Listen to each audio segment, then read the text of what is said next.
நண்பர்கள் எல்லாருக்கும் வணக்கம். இங்கே ஜெயங்கொண்டம் கோடங்குடி கன்சல்டிங் சைட்டில் ரூஃப் வேலை போயிட்டு இருக்குது. இந்த சைட்டோட லாஸ்ட் வீடியோவில் ரூஃப் ஸ்லாப் திக்னஸ் பற்றி பார்த்துருந்தோம்.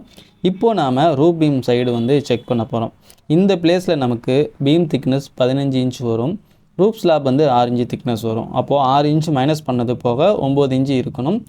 இதுவே ஹால் ஏரியா பார்த்தீங்கன்னா ஆல்ரெடி சொன்ன மாதிரி 7 இன்ச்சு திக்னஸ் வரும். பேலன்ஸ் நமக்கு 8 இன்ச்சுக்கு சைடு இருக்கணும். எதுக்கு இந்த மாதிரி செக் பண்ணுறோம்னா, நம்ம ஏற்கனவே ரெஃபரன்ஸ் லெவலாக ரூஃப் டாப் லெவல் கொடுத்துருப்போம். ஸோ அந்த லெவலுக்காக தான் பீம் திக்னஸ் மைனஸ் பண்ணிவிட்டு கட்டு வேலையும் போட்டிருப்பாங்க. ஸ்லாப் திக்னஸ் மைனஸ் பண்ணிவிட்டு இந்த சென்டரிங்கும் அடிச்சிருப்பாங்க.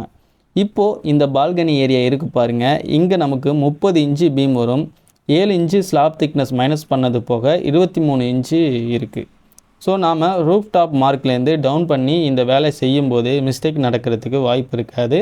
லெவலும் கரெக்டாக மெயின்டைன் பண்ண முடியும். இப்போது இந்த சங்கன் வர ஏரியா பாருங்கள். 15 இன்ச்சு பீமில் 6 இன்ச்சு ஸ்லாப் திக்னஸ் மைனஸ் பண்ணது போக 9 இன்ச்சு கரெக்டாக வந்துருச்சு. ஸோ இந்த மாதிரி தான் நாம் வேலையும் எடுத்துகிட்டு போகணும். இந்த சைட்டில் கன்சல்டேஷன் மெத்தடில் குவாலிட்டியாகவும் எஃபெக்டிவாகவும் எடுத்து போயிட்டு இருக்கோம். உங்களுக்கும் இந்த கன்சல்டேஷன் சர்வீஸ் தேவைப்பட்டுச்சுன்னா எங்களை தொடர்பு கொள்ளுங்கள். அப்புறம் இந்த சைட்டோட அப்டேட் தெரிஞ்சுக்கிறதுக்கு நம்ம பேஜை ஃபாலோ பண்ணி வச்சுக்கோங்க. நன்றி, வணக்கம்.